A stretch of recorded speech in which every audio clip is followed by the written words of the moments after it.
Bonjour, alors on va regarder un des problèmes qu'un des participants dans le cours a eu la semaine passée. On avait des données qu'on voulait mettre sur une Power View avec une carte géographique et une des étapes avait été oubliée dans l'exercice. On avait ici extrait le code postal de la ville et la personne avait oublié de renommer le champ ville par code postal. On va voir le problème qui se passait, puis après ça, on va montrer deux façons d'apporter un correctif. La première, c'est de suivre les étapes telles qu'elles étaient dites, puis la deuxième, c'est une astuce encore plus précise pour faire les choses en passant par Power Pivot. Donc, je m'en vais ici, je fais Insertion, Power View.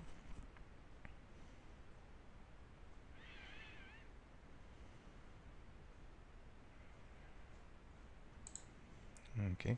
Donc, ce qu'on veut faire, c'est mettre la somme des montants pour la taille et on voudrait mettre la ville qui était notre champ géographique pour l'emplacement. Donc, on enlève ces choses-là.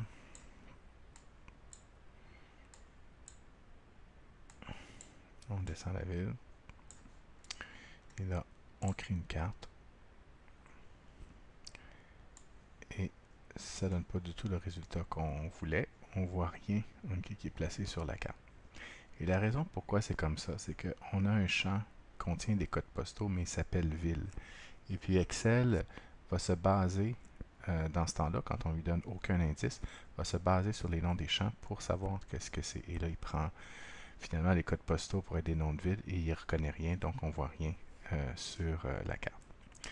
Donc, on va fermer cette chose-là. Et on va recommencer. Cette fois-ci, on va faire les étapes comme elles étaient dites pour l'exercice. Donc, on va sauver ça.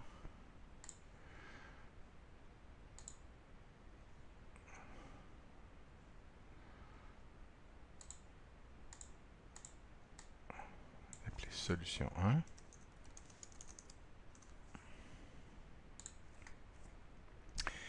Et là, on reprend, on fait le petit correctif de changer ça pour code postal. Fait qu'on s'en va dans le Power Query. On s'en va ici. On prend le champ ville, on va rajouter une étape. On va le renommer pour code postal. On ferme, on charge et on reprend. Donc, on fait insertion, Power View,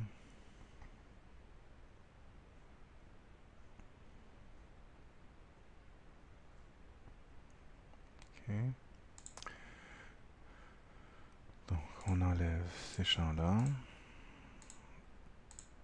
On rajoute le code postal. Et là, on fait une carte. Et on voit que nos éléments sont bien placés sur la carte. Donc, si on n'oubliait pas de faire l'étape de renommée pour code postal, eh bien, ça fonctionnait comme il faut. OK, donc ça serait notre première solution. Maintenant, je vais en montrer une deuxième qui va passer par Power Pivot. Alors, on rouvre cette chose-là. Alors, ce que je vais faire, c'est que je vais garder le nom-ville. Sauf que je vais aller dire dans Power Pivot que ça, c'est en fait un champ code postal. Donc, on va enregistrer ça sous solution 2. OK. Alors, ce qu'on fait, c'est qu'on va ajouter le tableau dans Power Pivot.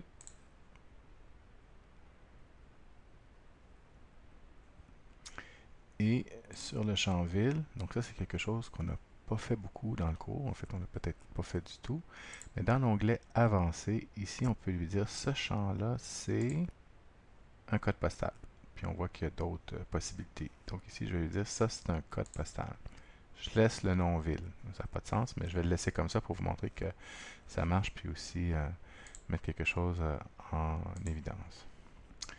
Ok, donc là cette chose-là est faite, on recommence. Insertion, Power View,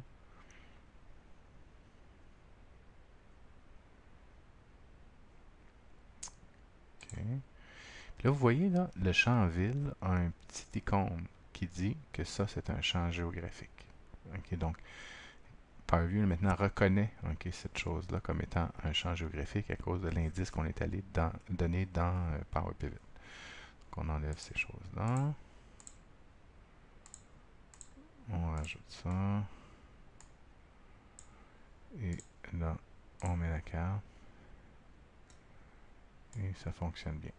Okay, donc, même si le champ s'appelle ville, il a reconnu que c'était un champ géographique de type code postal dans notre cas. OK.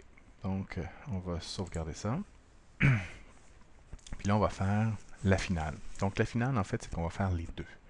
On va à la fois donner l'indice et donner un bon nom de champ. Ça serait faire l'exercice top niveau.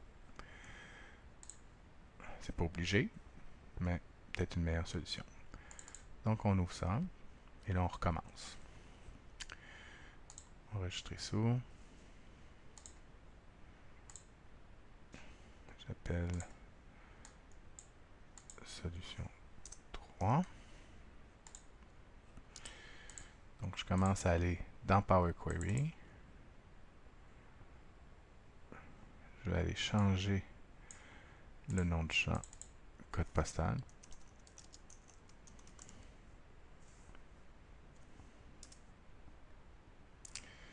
OK.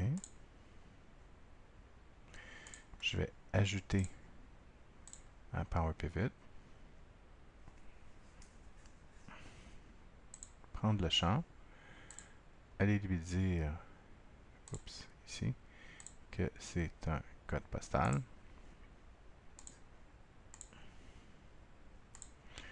Retourner faire mon Power View. Insertion. Power View.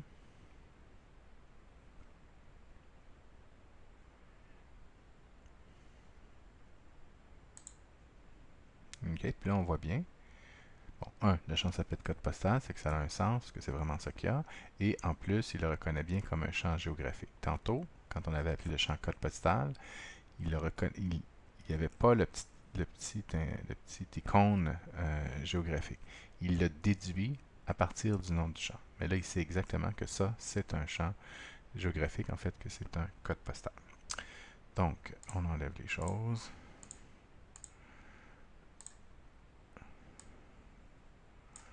On l'amène. On fait une carte. Et on a notre carte qui est faite correctement.